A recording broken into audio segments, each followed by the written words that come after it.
Hello and welcome to 18 WJTS in.form. I'm your host, Bill Potter. Do you know the 5 safety rules concerning teen and child safety when it comes to abuse? Joining us in the studio is from Crisis Connection, 2 ladies. We have with us, first of all, Renee Williams, and Renee is a community engagement specialist.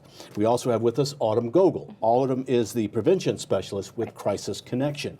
And we're going to be talking about child and teen safety concerning abuse, sexual abuse, or just physical abuse, I guess also verbal abuse as well. And Crisis Connection has bought into a program that's a national program, MBF, Teen Safety, Child Safety? Right, okay. Monique Burr Foundation. Okay. Well, let's just get right to the 5, because what we really want to talk about is get these in your head, the 5 safety rules. What are the 5 safety rules? So the 5 safety rules are know what's up, spot red flags, make a move, talk it up, and no blame, no shame. And we teach those from kindergarten to 8th grade.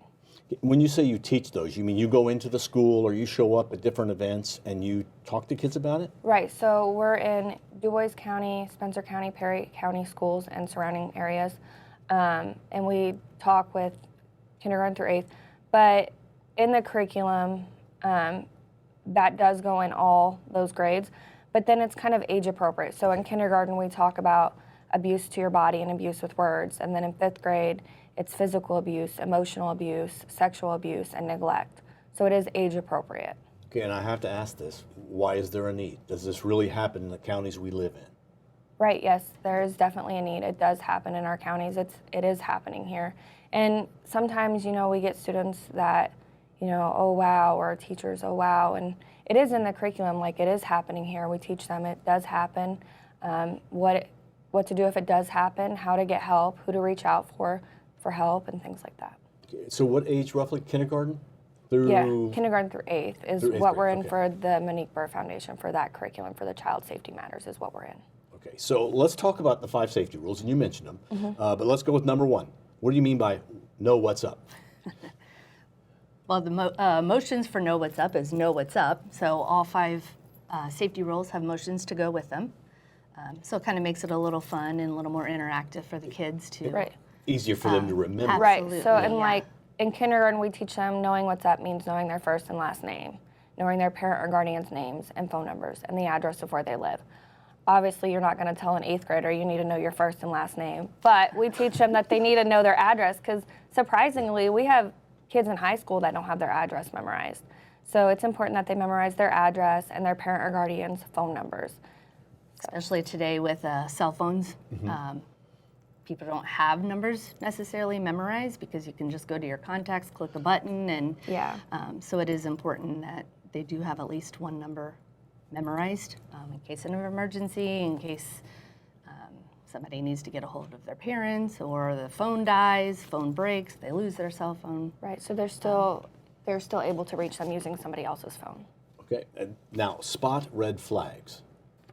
What, obviously to look for things, but what do you tell kids to look for, teenagers or kids? Right, so red flags are warning signs that let them know something isn't safe. So this is really kind of trust your gut kind of thing. If you spot a red flag and you know something isn't safe, something like abusive touches, mean or hurtful words, someone touching private body parts, then once you've spotted those red flags, you use your other safety rules to help you. Now, I would imagine a kindergarten may not understand what a red flag is, whereas an 8th grader does. Right. And because kindergarten kid may think, well, that's okay, that's just the way we do things, but not realize it's wrong. Right, so for like kindergartners, we teach them it's a warning sign, but we teach them it's kind of like a stoplight or a stop sign, like you don't go, you know it's not safe. Okay, and if they feel it's not safe. We do point these out in the curriculum. It kind of explains what red flags are, so we do mention that to the kids, that these are examples of red flags, as Autaumn just said. So again, from kindergarten all the way through up, it's age appropriate, word appropriate, so that they can understand. Right, so we teach them what the red flags are too, though. Like we go over what child abuse is, what's not safe, kind of things like that. So it helps them to recognize a red flag. Then make a move. So we have know what's up, spot red flags, make a move, meaning what? Just to make a move to get away and stay away. If you know something isn't safe, then you should stay away from it. But if you spot some of those red flags, just make a move and try to get away. And I'm going to go back to Renee because I'm going to make her do the motions. Yeah. Okay, so know what's up. Know what's up. All right. Spot red flags, Okay. and then make a move. Okay, because for kids, that's going to be the easiest way for them Yes, to remember. absolutely. Something like that. Okay. So the make a move then is to get away. Stay away, get away. Like if you already know it's not something you shouldn't be around or it's not safe, then stay away from it. But if you're in that situation or with those people and you spot a red flag, try to make a move and get away. Okay. Then what is talk it up? Talk it up. So in kindergarten, we teach them to use a strong voice, and by 5th grade, it's an assertive voice, to say no, or also to talk it up and report things to their safe adult. Reach out for help, that it's not the same as tattling or snitching. If you're reaching out to get help for you or someone else, then you should tell, you should reach out. And it's okay to tell if you see something to other people. Right. Okay. You said a safe adult. What's a safe adult? Who is a safe adult?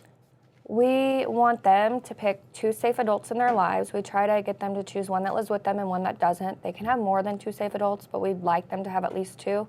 It's a safe adult that they trust and they'll go to for help. Somebody that will help them if they've been hurt or abused. Isn't that kind of confusing though? For maybe not confusing, but could be dangerous for kids because oftentimes the abuse is a family member. So how do they know that? Well, because they always give me candy. They must be a safe adult. That's not necessarily the case. So when we teach the portion about safe adults, we teach them that sometimes somebody that they choose a safe adult today may not be safe in the future, and that's okay to choose a new safe adult. And if something bad would happen to them, and they tell one safe adult about it, but nothing, they don't feel like they've gotten help or they still don't feel safe, to keep telling safe adults until somebody's helped you and until you feel safe. And having 2 safe adults, one within the family, one outside of the family, also kind of helps with that in case there is something going on, with a parent or a grandparent, aunt, uncle, cousin. If they have someone else outside the family, like a teacher or a coach, a counselor at school, a parent's friend's parent, they do have someone else that they can go and talk to. Okay. What is, and so talk it up is... Talk it up. Okay, Yeah, all right. so I got to get back to these. Number 4, okay. talk it up. And then no blame, no shame. And that's no blame, no shame. Right, 2 Okay. thumbs up. So no blame, no shame is meant to teach them, so if something does happen to them, it's not their fault. They're not to blame, and they shouldn't be ashamed to tell. When a child is abused or hurt, they need to know that they shouldn't feel bad about it.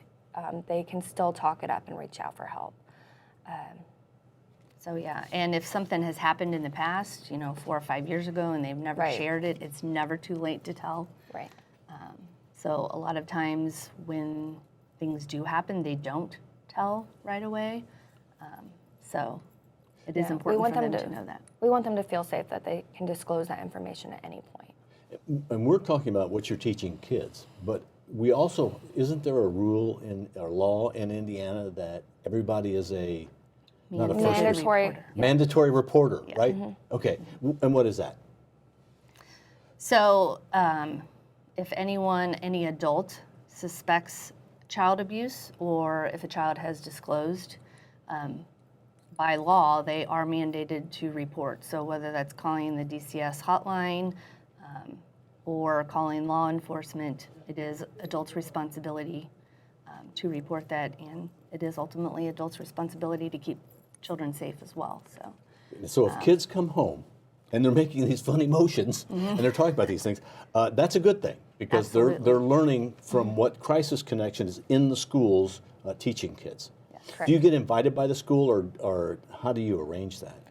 It's kind of both. So we've reached out to schools and let them know what our curriculum is and how we can provide it to their students, but we get a lot of schools that reach out to us for scheduling as well. Are you going there for one day or for like a whole week? It's Crisis Connection Week. How does that work? It's 2 lessons. This curriculum is 2 lessons, so we do go into the schools for lesson 1 and lesson 2. In the state of Indiana requires this type of education. So we help them meet their yeah. mandates. Very good. Yeah. Okay, let's go through the motions and the words. Okay, so ladies, I'll let you go. The 5 safety rules for teens and children when it comes to abuse are. All right. Okay. Know what's up. Spot red flags. Make a move. Talk it up. And no blame, no shame. Okay, all right, Almost skipped one. you always get them out of order. And it's okay to do them out of order even if you need to, right? Right. But generally, So- it's always going to be in this order. Right. So the students get 2 safe adult bookmarks to give to their 2 safe adults, and then the teens, they get a student resource bookmark. So that's for them to keep and has the 5 safety rules on it. And the child safety matters, those students, K through 5th, they get a 5 safety rules coloring page. So we hope they color that and they keep it so they can look back and practice those 5 safety rules. And a parent information sheet comes home. So for lesson 1 and lesson 2, each child should be bringing home a parent information sheet. Kind of goes over the information that the kids learned and what we want parents to continue to reinforce at home as well.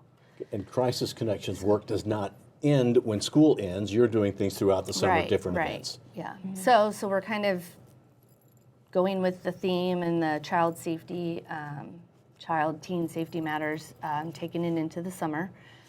So we will be at the chalk walk doing some activities. There will be, throughout the summer, we are doing kind of a poster shock where we'll be putting posters in public areas such as park restrooms, the pool, hopefully the movie theater, maybe some restaurants.